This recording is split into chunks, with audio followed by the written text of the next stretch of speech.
O Realpolitik tem o apoio da AIMAP, a metalomecânica responsável por 24 mil milhões de euros de exportações.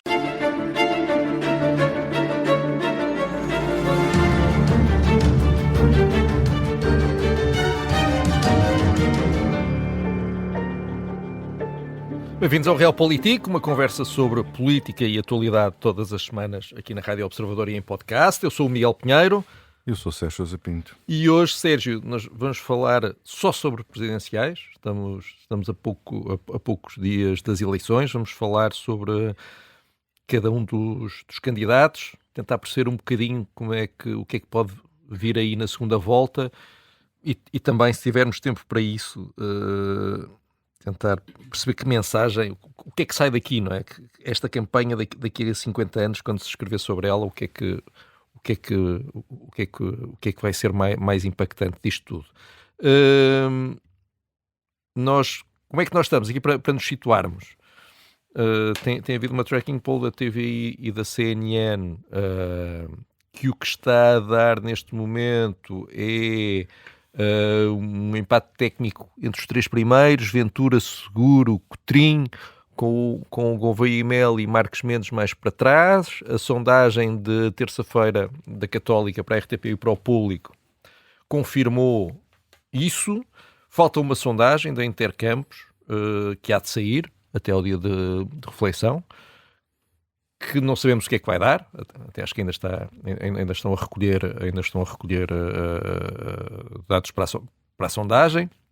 Enfim, de qualquer forma, uma campanha não são só sondagens, mas isto serve-nos só para nós ordenarmos aqui os vários candidatos, só para termos aqui alguma ordem nisto. Então, André Ventura, como é que tens olhado para a campanha de André Ventura?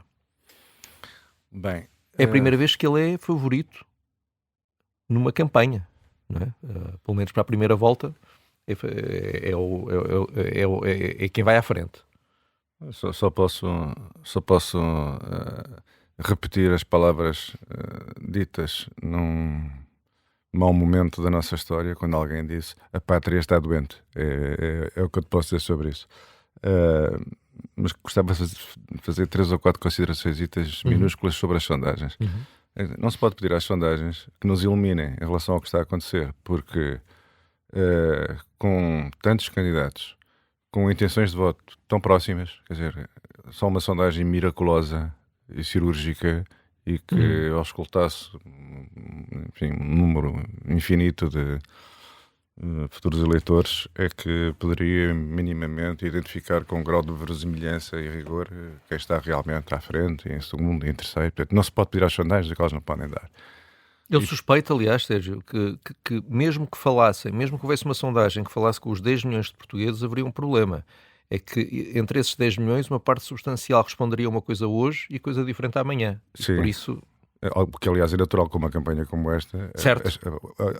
Todos nós já sentimos que as pessoas, ou que muita gente, está muito confusa e que está mesmo sem saber o que é que há de fazer. E, portanto... Sim, um dos números da sondagem divulgada pela Católica é de que 51% das pessoas que responderam à sondagem admitem mudar o sentido de voto até às eleições, de facto. Que é uma coisa absolutamente astronómica, um número astronómico. Sim. Assim como astronómico é o número dos 48% que não respondem às perguntas das empresas de sondagens, não é? O que terá sido o caso da tracking poll da CNN, mas não posso garantir. Houve uma qualquer sondagem que os não respondentes foram 48%. Porque as pessoas não respondem? Bom, eu tendo a pensar que essa boa gente tende a votar no Dr. Ventura, mas quero fazê-lo escondido na... Achas que não é por não saberem o que escondido vão na fazer? casinha do voto, né? Eu percebo. Portanto, os intervalos de erro são ínfimos. Sobre sondagens, a única coisa que nós podemos dali extrair são as tendências, porque as tendências eu acho que as sondagens refletem, não é? E até aqui, no momento em que estamos a falar, há 2 tendências muito significativas: a descida de Marcos Mendes, não é? E a subida de Cotrim. São os 2 indicadores mais relevantes e que nós podemos imaginar que respondem ao que está a acontecer. E a descida do Almirante também. A descida do Almirante, tens razão, a descida do Almirante. Mas a descida do Almirante tem sido um processo paulatino, não é? Tem ido para ali abaixo. Sim. Marcos Mendes foi um trambolhão. Um trambolhão, é um trambolhão. Certo. Abrupto. É abrupto, não é? Ainda bem que não perguntas porque é que estes fenómenos estão a ocorrer, porque no caso de Coutrinho eu percebo, a campanha dele é uma campanha muito hábil no recurso a estas tecnologias, a social media e não sei o quê, e também a força da mensagem dele, porque é um homem que tem uma mensagem clara, não é? E, portanto, isso e que toca fundo em amplos setores do eleitorado que o identificam com uma oportunidade de mudança. Bom, agora, o que me parece é que nós esta semana assistimos em direto a um erro que é mais do que um erro, é assim, foi quase um fenómeno inexplicável, não é? Estás a falar das declarações de Coutrinho sobre Ventura, um eventual apoio a Ventura na segunda volta. Quer dizer, geralmente um erro é outra coisa. É como diriam os franceses, é um faux pas, é um passo em falso, não é? Isto não foi um passo em falso, isto foi saltar para um buraco, não é? Muito fundo. É incompreensível, para mim permanece um mistério. Como é que, não sei se aquilo se deve, se ficou a dever ao cansaço e à tensão das campanhas eleitorais, quem as faz, quem as fez, sobretudo no nosso país, que ainda são campanhas há século XX, não é? Que são maratonas absurdas, para depois se aproveitarem 2 minutos para as televisões. As campanhas são esgotantes e nem faz sentido nenhum este tipo de campanha, já deviam ter acabado há muito tempo. Sim, acho que uma explicação é essa de outra cansaço. Puseram-se a pensar e pensaram mal. É como aquelas pessoas. Havia um ministro do professor Cavaco Silva que era conhecido como o adiantado mental, porque era tão inteligente, que era mais inteligente do que toda a gente. Eu acho que aqui é um caso desses, é um caso de pessoas que acham que são mais inteligentes do que a própria sombra e pensaram que iam ir buscar 3 ou 4 votos ao Chega. Pronto, então vamos lá. Somos aqui muito espertos, vamos aqui dizer uma coisa que nos vai permitir ir apanhar ali uns pozinhos ao eleitorado de André Ventura. Suspeito. Pois, quer dizer, mas enfim. É de facto uma enorme confusão sobre até onde é que se pode ir, o que é que se pode fazer, o que é conveniente fazer, o que não é conveniente fazer, e aquilo que, independentemente de ser conveniente ou não se faz. Não se faz, porque é preciso ver que muitos eleitorados socialistas, descontentes com o desempenho do último governo do Partido Socialista, mas que não se sentem à vontade ou não se sentiram à vontade para votar no PSD, porque nunca na vida deles votaram no PSD, encontraram na iniciativa liberal uma espécie de veículo político um pouco híbrido, porque era muito liberal numas coisas, aspectos culturais, costumes e tal, tinha um forte apelo reformista. E boa parte do desencanto com o PS era achar-se que o PS não tinha promovido as reformas que o país precisa, e que votaram na iniciativa liberal. E a iniciativa liberal constituiu-se uma espécie de um veículo. E as pessoas, depois de votarem noutra coisa que não o partido do costume, também ficam mais disponíveis a mudar outra vez, e até porque aquilo é um veículo, se calhar até de transporte para o PSD. Que aliás aconteceu historicamente na altura do cavaquismo. Houve muito eleitorado PS que votou PRD primeiro e depois foi para Cavaco Silva. Portanto, há esse fenómeno. E o João Coutinho de Figueiredo sabe muito bem que o discurso dele que é um discurso que também entra pela esquerda reformista dentro, não é? Porque nem toda a esquerda é museológica, nem toda a direita é fascista, também nem toda a esquerda é museológica, nem toda a esquerda está empanada em 1917.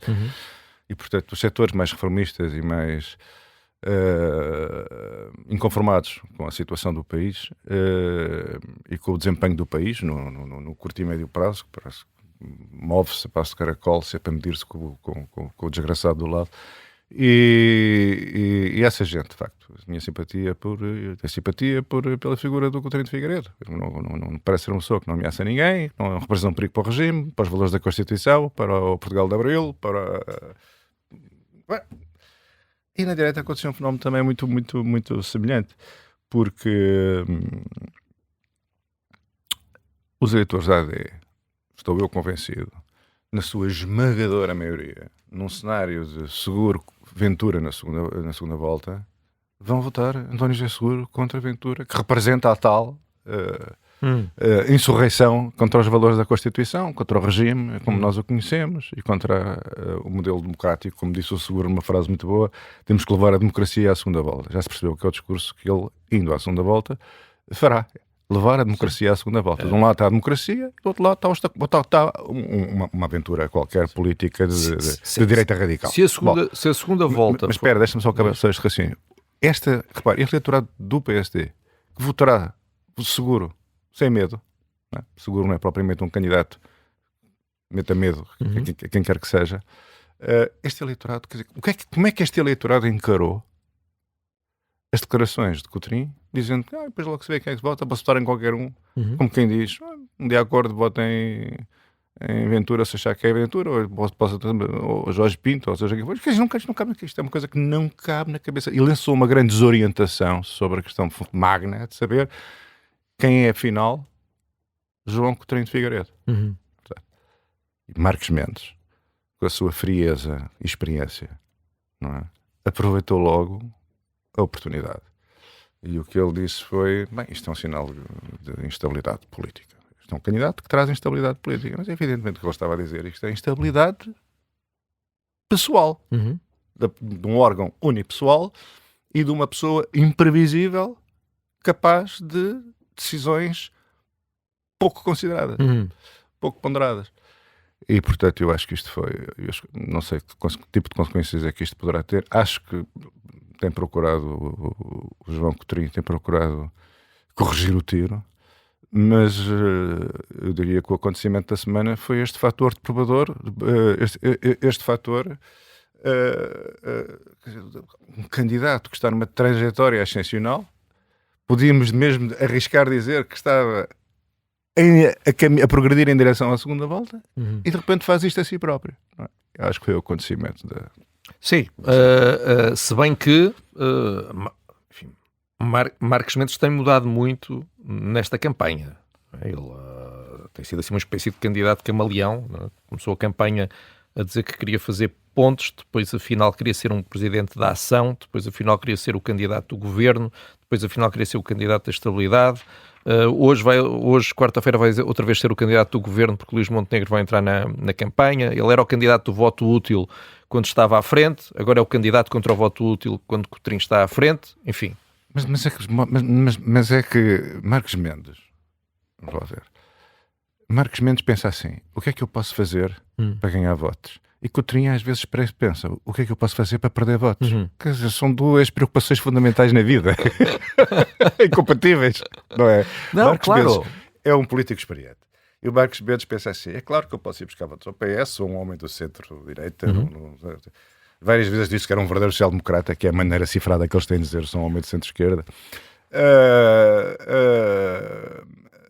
Então, quer dizer, mas ele olha para os números e diz, eu não estou a conseguir ir buscar votos à minha base óbvia e natural, e os votos que eu preciso estão lá para serem arrebanhados.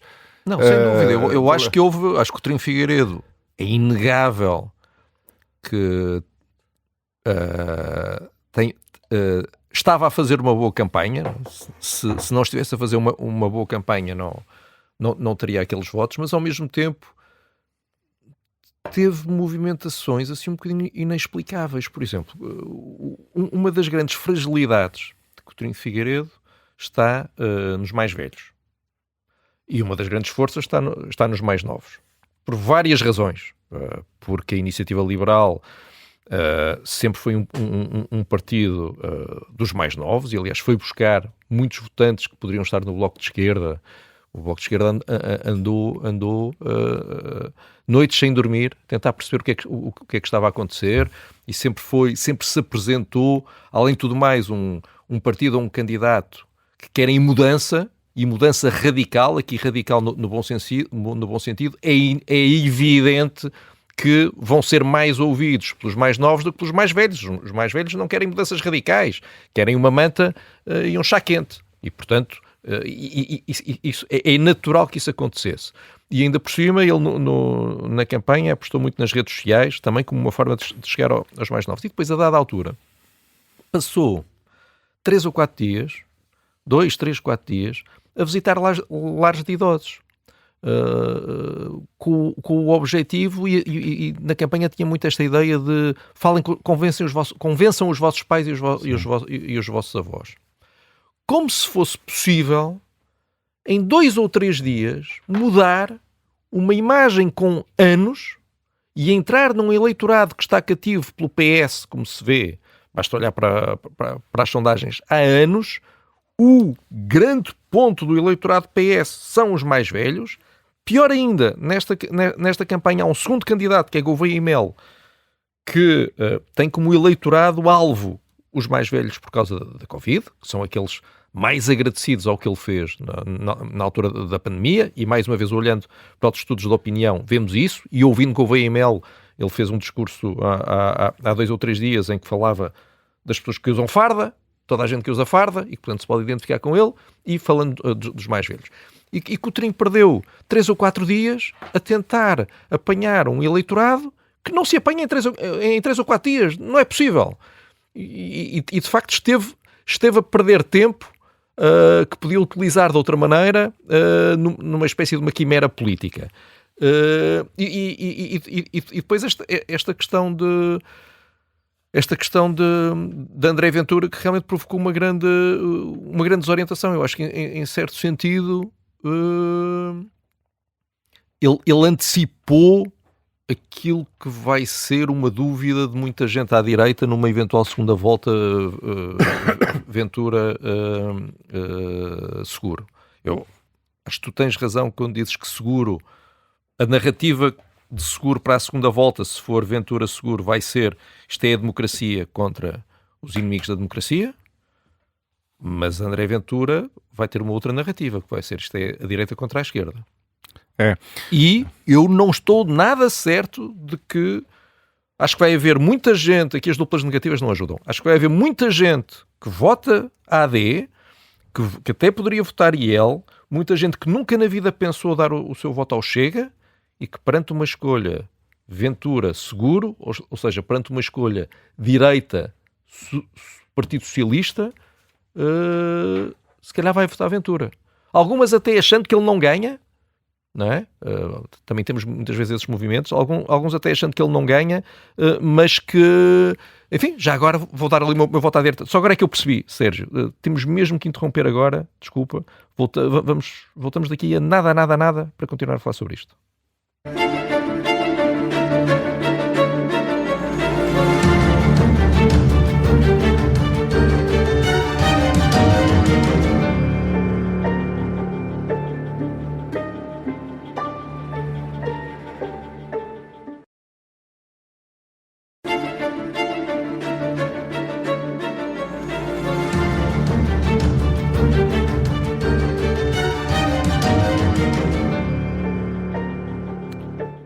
Bem-vindos de volta ao Realpolitik. Sérgio, estávamos aqui a falar de uma eventual segunda volta, Ventura Seguro. Não sei se querias elucubrar mais alguma coisa sobre isso ou se vamos aqui para outros... Posso elucubrar? Elucubra.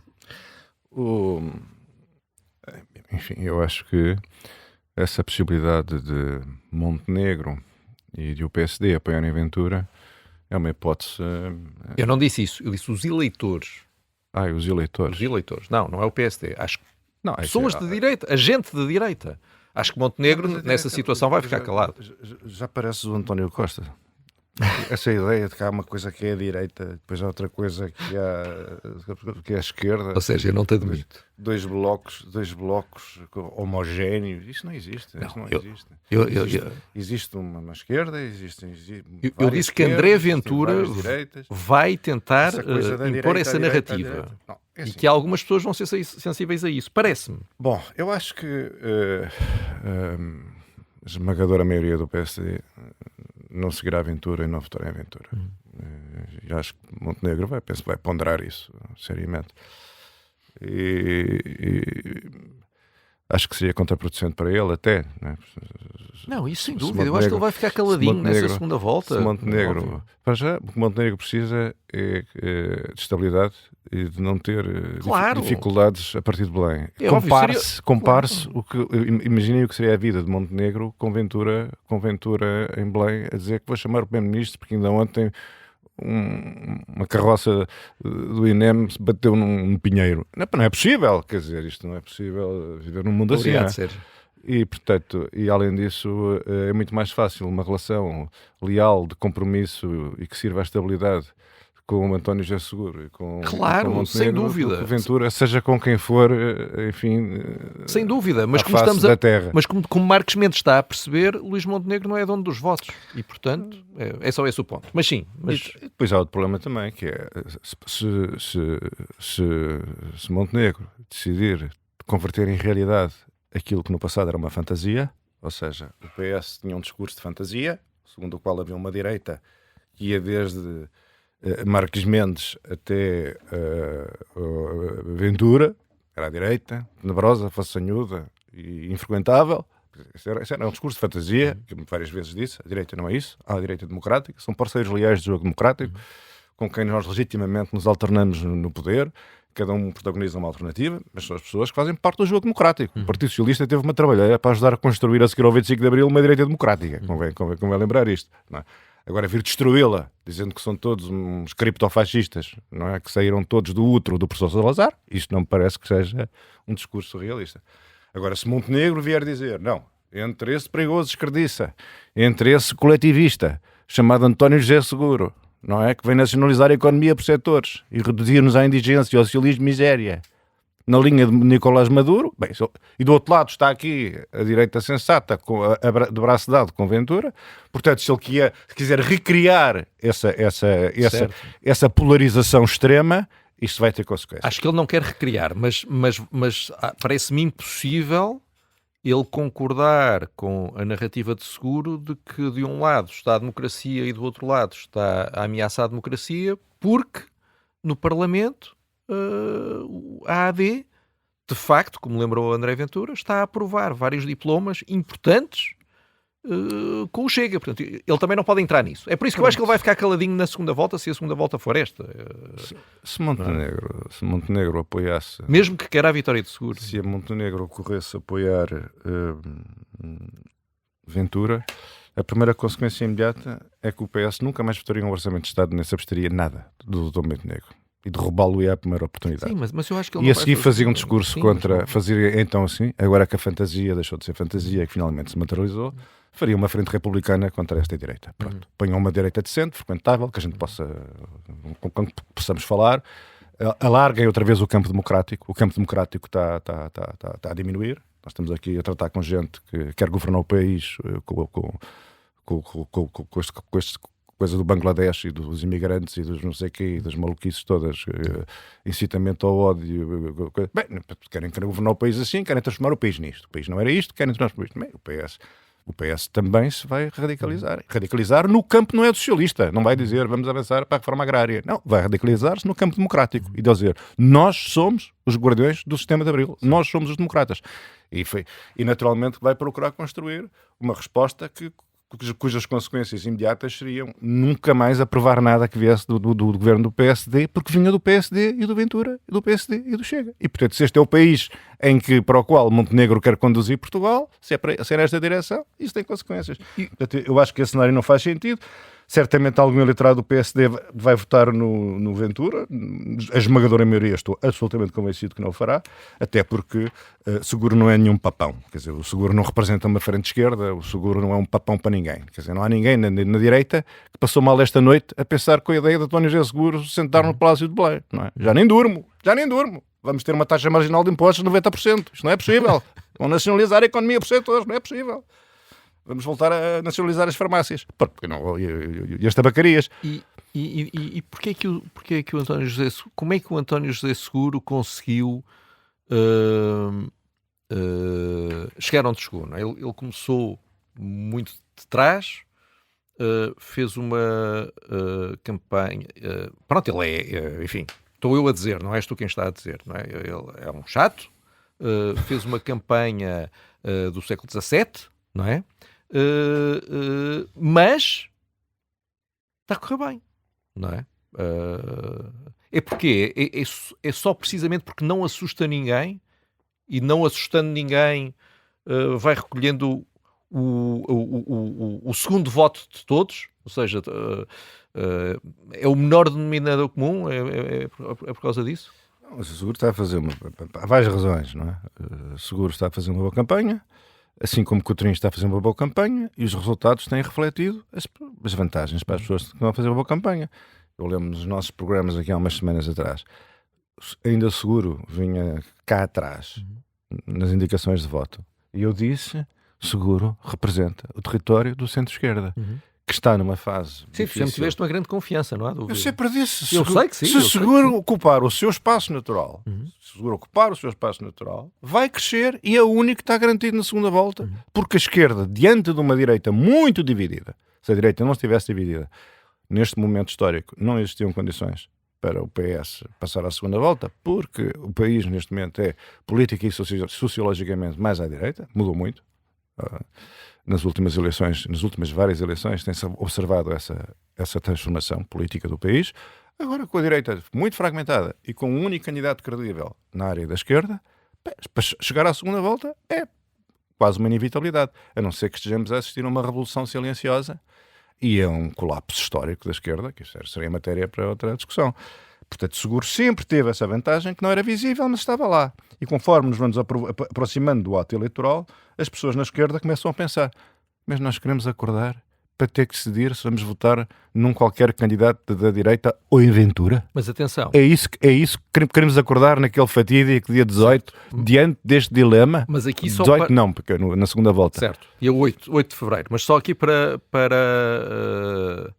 mantermos aqui um bocadinho mais de indefinição. Na realidade, o que as sondagens nos dão, e a sondagem da Católica também, além da Tracking Poll, é um empate técnico: Ventura, Seguro, Coutrinho. Falta uma sondagem, não sabemos o que é que ela vai dizer, mas pode dar-se ainda ao caso de a segunda volta ser com duas figuras da direita. Pois claro, pode. Pode dar-se esse caso. É a possibilidade desse cenário, não direi nesta fase a probabilidade, mas é a possibilidade desse cenário que, por si só, mecanicamente, independentemente das qualidades pessoais de António José Seguro, que este tem, favorece António José Seguro. Não, certo, mas a sondagem da Católica ainda dá a Gouveia e Melo como uma parte grande de eleitores que votaram PS nas últimas legislativas, ou seja, e Gouveia Melo Melo consegue entrar no eleitorado do PS. Pois consegue, os números dizem isso, e contra factos não há argumentos, embora em Portugal essa cultura não exista. Não há facto que não possa ser contra-argumentado. Há factos, sou contra. Há factos, sou contra. Mas é que a campanha de Gouveia Melo tem uma grande dificuldade, que resulta não ser um europeu de nenhum partido. E eu acho que tem sido uma campanha, ao contrário do que muitas vezes se diz, eu acho que tem sido uma campanha com pés e cabeça. Eu percebo. A de Gouveia e Melo? Sim, porque quando Gouveia Melo... Achas? Quando Gouveia Melo corrige a sua trajetória, quando Gouveia Melo tenta explorar um segmento, ou desenvolve uma narrativa, ou inaugura uma aproximação, são tudo decisões racionais. São decisões racionais. Quando ele percebe que está a conquistar uma parte significativa do eleitorado do PS, como é evidente, o Gouveia Melo tem que falar para esse eleitorado, porque explica ali uma margem de crescimento. Portanto, quer dizer, eu julgo que não vai funcionar, mas a verdade é que as coisas fazem sentido. Já falámos hoje aqui de coisas que não fazem sentido nenhum. Claro. Eu não estou a dizer que não fazem sentido. Eu só acho é que confundem um bocadinho o eleitorado. Eu olhando para a candidatura de Gouveia e Melo... Repara que o General Yanes, que era o General Yanes, quando foi às legislativas, teve 18%. Não teve 45%. Não, está bem, certo.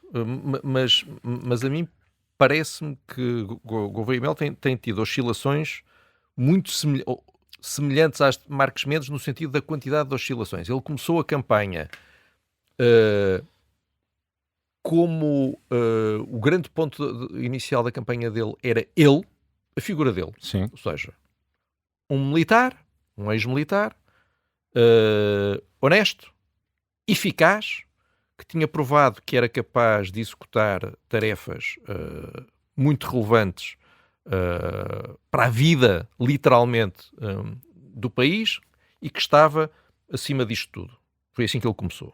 Depois, ele percebeu que estava a entrar no eleitorado do PS e percebeu que havia uma fragilidade inicial de António José Seguro e concentrou-se no eleitorado do PS. Ele parecia, criticava o governo todos os dias, elogiava Mário Soares, ele ir no frente a frente com o Seguro disse-lhe: eu também represento o eleitorado socialista. Nesta campanha, já durante a campanha oficial, António José Seguro começou a crescer, portanto ele começou a ver o eleitorado do PS a fugir-lhe, viu a fragilidade de Marcos Mendes e de repente parecia que era AD desde pequenino.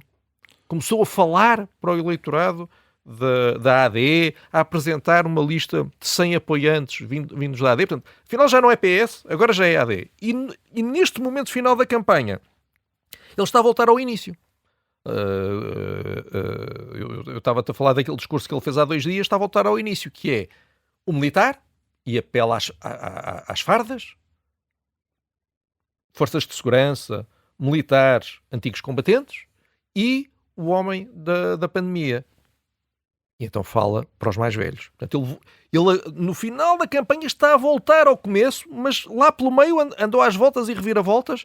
Pronto, e eu temo um bocadinho, no sentido em que estou-me nas tintas. Estás-me preocupado não quero com o saber destino disso para político nada. do Almirante. Não estou nada, nem de nenhum deles. É-me indiferente. Pronto, só para ficar aqui também claro, se não tivesse claro. É-me indiferente.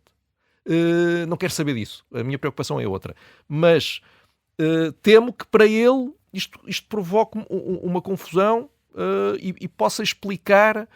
E depois há esse ponto de que tu falavas, que é muito importante, que é todos os candidatos têm uma base natural de apoio. Até Coutrinho, que está a sair da base natural partidária, tem uma base, não é? Um hemisfério natural que é o da direita.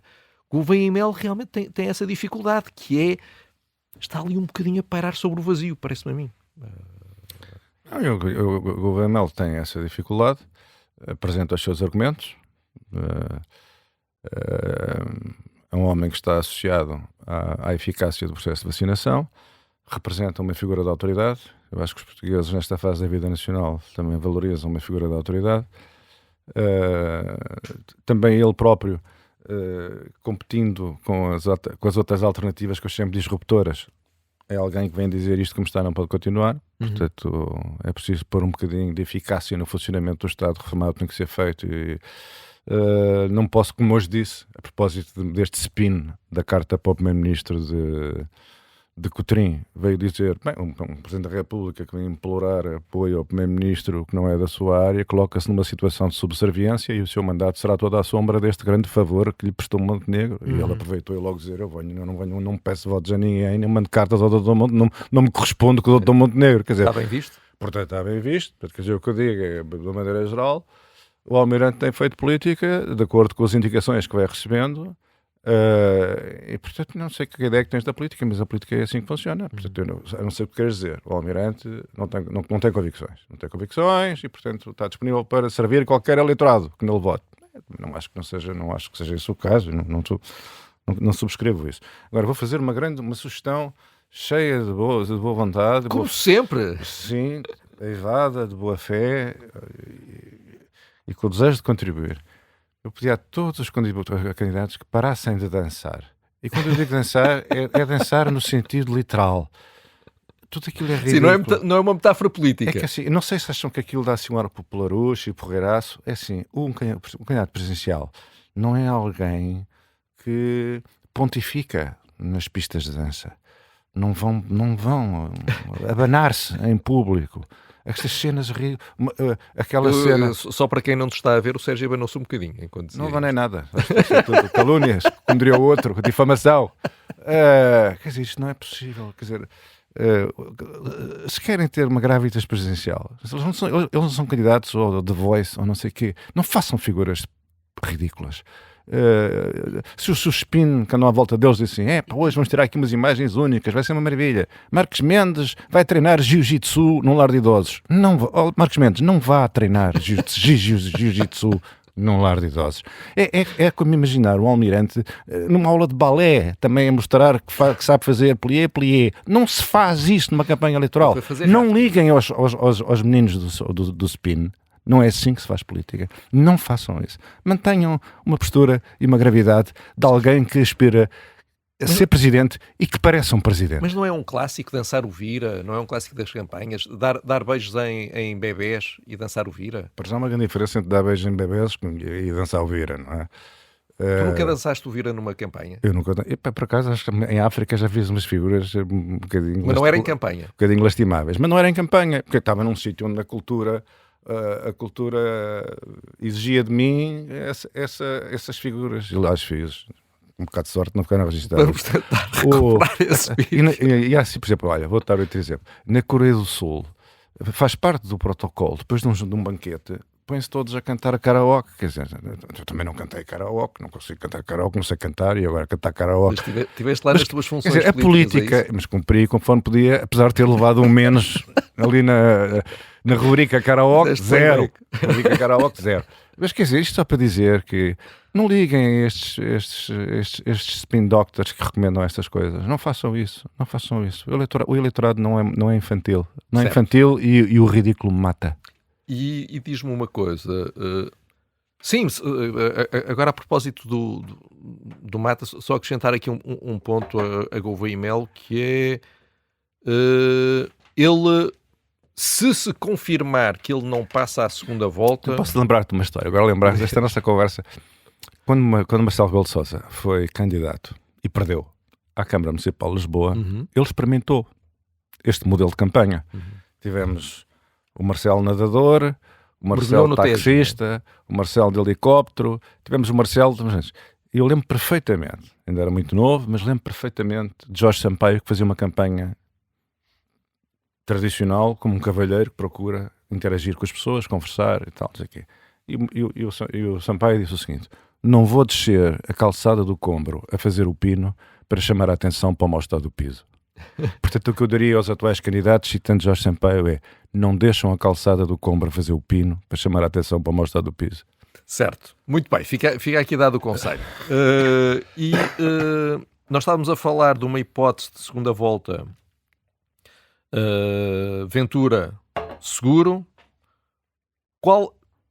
Está falado, está arrumado. Agora, qual seria o significado... Não digas que já aviámos a temática do dia. Essa segunda volta está arrumada. Agora, quais seriam as consequências de uma eventual segunda volta que tu afloraste? Ventura, Cotrim, ou, vamos manter as hipóteses todas em aberto, Ventura, Almirante. Ou seja, uma segunda volta onde não estivesse nenhum dos dois partidos do regime. Era uma coisa que ficava só pelo Palácio de Belém, ou isso depois ia inevitavelmente ter consequências no resto? Bem, Cotrim Ventura. Cotrim vencia porque a esquerda votava toda em Cotrim. Marcos Mendes Ventura. Marcos Mendes vencia porque a esquerda votava toda em Marcos Mendes. São cenários mesmo... Não, está bem, mas em primeiro lugar deixa-me só dizer-te uma coisa. Eu sei que toda a gente está convencida disso e que quando vão à missa repetem isso muitas vezes. Só queria chamar a atenção para um facto. E nós gostamos muito de factos aqui. Entre a primeira volta e a segunda volta são 3 semanas. Marcos Mendes, a percepção que as pessoas têm de Marcos Mendes mudou muito. Se quisermos andar 3 semanas para trás, a percepção de Cotrim em relação a Cotrim mudou muito. Se quisermos andar 3 semanas para trás, eu não daria por certo que o mundo fica congelado durante 3 semanas à espera que a pátria vá mostrar os seus galões democráticos votando contra André Ventura, mesmo que tenha o Pato Donald à frente. Eu acho que as pessoas estão a achar que isso é absolutamente certo. 3 semanas, já viste o que é que pode acontecer em 3 semanas? Tanta coisa que pode acontecer em 3 semanas. Tanta polémica, tanta denúncia, tanta notícia, tanta coisa que pode... Tanto lixo. Não sei se é lixo, se não é lixo. Não sei se esta vai ficar para a história como a campanha mais suja de sempre. Admito que esteja... Parece uma homenagem à cidade de Lisboa. Admito que esteja a concorrer para isso. Mas aqui o meu ponto é, se o mero facto de podermos ter uma segunda volta sem nenhum candidato dos dois maiores partidos em votos, não é? E os dois partidos históricos, PSD, PS, se isso para ti tem consequências ou não? Quer dizer, olhando para o passado e a última experiência que tivemos desse tipo, que foi os Orleans, era natural que tivéssemos um presidente mais intervencionista, não é? Uhum. E, portanto, um presidente mais intervencionista é sempre um fator de instabilidade. Uhum. Teríamos um presidente mais opinativo, se é que é possível. Se é que os cumes alcançados por Marcelo Rebelo de Sousa podem algum dia ser superados. Teríamos um presidente mais opinativo. Havia uma história muito gira, uma frase muito gira na ditadura, quando foi da ditadura militar brasileira. Claro que a ditadura não tem piada nenhuma, mas foi o primeiro general, foi o Castelo Branco, o primeiro general da ditadura brasileira, e depois, a dada altura, ele foi-se embora, veio um segundo e toda a gente o acusava de ser, obviamente, claro, um ditador, um malfeitor, e o general Castelo Branco, quando se foi embora, porque ele sabia que o sucessor era mesmo barra pesada, e ele disse assim, como é que era? Não gostaram do tenor? Esperem pelo barítono. E, de facto, pronto, vamos ver o que é que vem a seguir a Marcelo Rebelo de Sousa, realmente. Exatamente. Pronto, acho que realmente... Mas tu achas que, se for assim, vamos ficar mais presidencialistas? Ou seja, se o candidato que vencer... Mais presidencialistas não diria, porque está ali a Constituição e está ali o Tribunal Constitucional e, portanto... Agora, o pendor e o estilo é natural que a interpretação do que seja a magistratura de influência seria outra. Portanto, ao abrigo da magistratura de influência, provavelmente o Primeiro-Ministro ia ter que tomar alguns Valiums para suportar o Presidente da República.